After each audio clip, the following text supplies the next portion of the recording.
and then I have 3 weeks of camp. We do a week of camp here. Um, it's just day, 7 to 7 though, 12 hours, all next week. We receive a team from our partner church, North Point Community Church. They send a team that, so it's sort of a Franco-American camp. So they do some stuff in English, we do some stuff in French. And it's half kids from the church and half their unsaved friends. That's always our goal, is for it to be a big outreach. And I'm always one of the, we call them animators here, which I love that, because it's the people who lead all the activities for kids, and I'm at home doing that. It is one of my sweet spots. I love leading the music, the kickball, games, everything about it, the Bible stories. I live in that moment and live it well. 2 weeks later, probably for me the biggest news is I had dreamed about, then I would love to do camps other places. And one of the young men who volunteered at our church last year, but not this year, who leads youth in another church, is leading a camp. And usually what they do is they ask their friends to do it for free so that they're not paid. And I'm being the spiritual advisor for a 2-week camp immediately after our camp. So the next 3 weeks I'm all in camp, and I go away to Alsace, which is northwestern France. And we're doing a cruise around the world. And I'm sort of taking them through Abraham, Caleb and Joshua, Ruth, Philip and the Ethiopian, the 2 men on the road to Emmaus who meet Jesus. And I didn't know that was right after the resurrection. You always learn. I love that no matter how many times I study a story, I learn something new the next time I get to it. It's what I love about the Bible, that it just keeps me coming back for more. And I love the Word, and I love being able to take the essentials of relationship about Christ and the characteristics of God and present it to.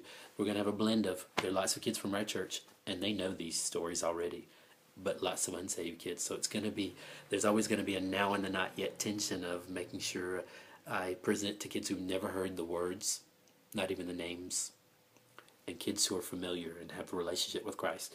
Because what's great is some of those kids coming are already saved. We have 3 in line to be baptized, but we really have about half a dozen who are ready. They really want the families to make the decisions for baptism together, and some of the parents are not all believers yet. So we're getting there, but we have 3 who are scheduled to be baptized in the fall, and all 3 of them are going to be with me at this camp for the 2nd week of that, the 3rd week, the last week. And I've got the pins coming next week during that camp. So I'm getting to hug some folks from Christ United Methodist. And then Doug Dorman and 5 of the Dormans are coming right when I get back from the last camp. So at the end of July, my birthday just keeps going. And I get not a birthday week, not a birthday month, but it's like a birthday summer this year, Whitney Neves. I know you have your birthday week or 10 days, but yeah.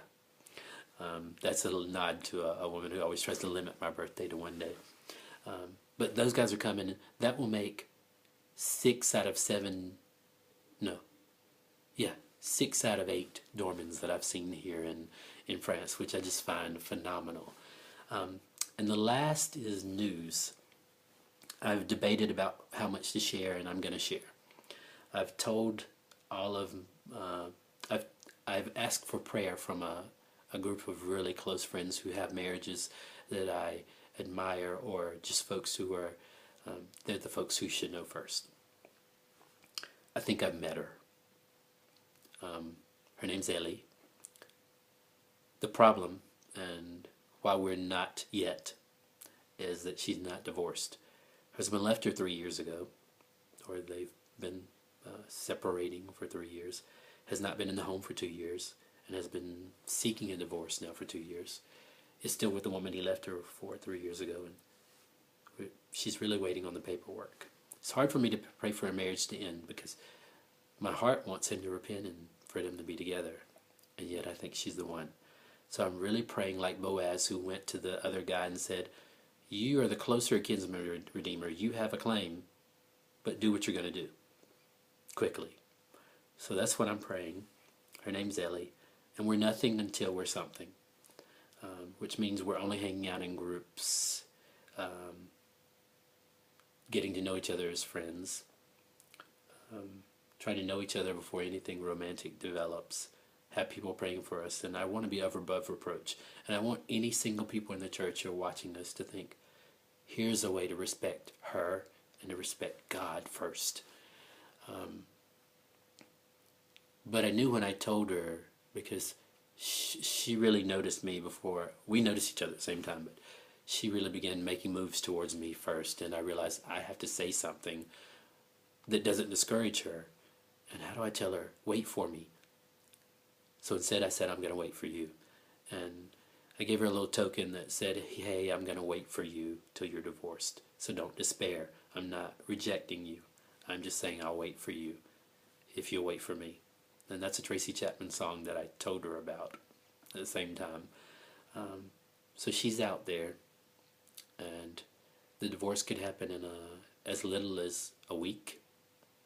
But they told her that the docket's so full they think it's going to be 5 or 6 months. So we're not even going to be anything yet till then. But I think when that time comes, if things keep proceeding this way, that we'll become a relationship. And I'm a cautious, take our time fellow.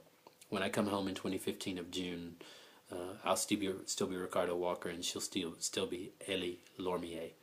Don't contact her yet. Don't friend request her and congratulate her, because we're just friends. But pray that if she's the one, God will make it happen. That the guy who has a prior claim does what he's going to do quickly, and that if she's mine and if I'm hers, then that would all work out together well. She has a son named Cam, who's 3, and he's a redhead, freckled ginger. She's a light, pale, dark-haired woman, Caucasian.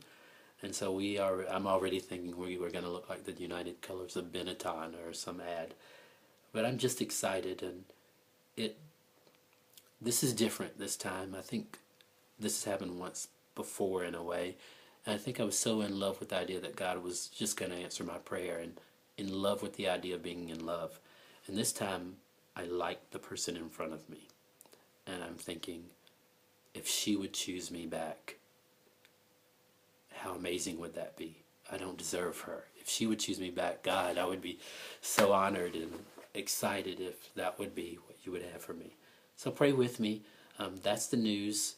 I promise to give you an update after the Camps in Alsace, so sometime around August, because all of July is just... and I'll stay in touch. And again, I'm going to end with, if you think you can share this ministry with someone else, please get in touch with me, because we do still have a support need, just to pay my French health care and taxes.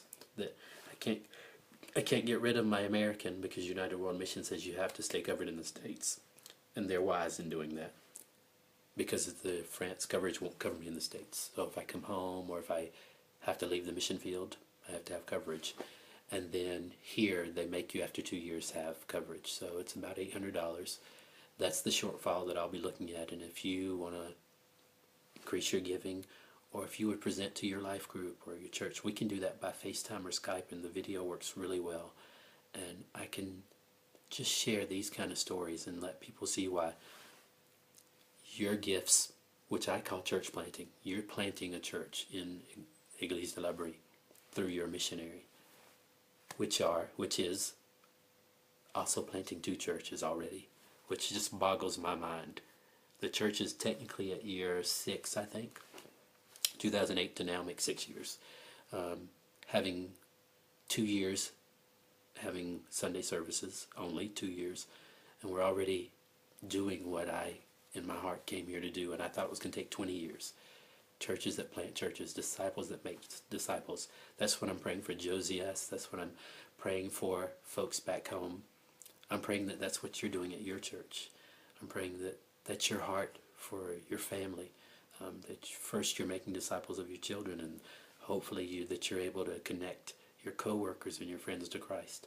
If you believe in that kind of living for Christ, and you believe that that's what we're doing at Église de Brie, help me share it with your friends and your family and your co-workers and your small groups and your Sunday school classes. And I will be ever grateful. The Lord bless you and keep you, and may you have the most wonderful 4th of July.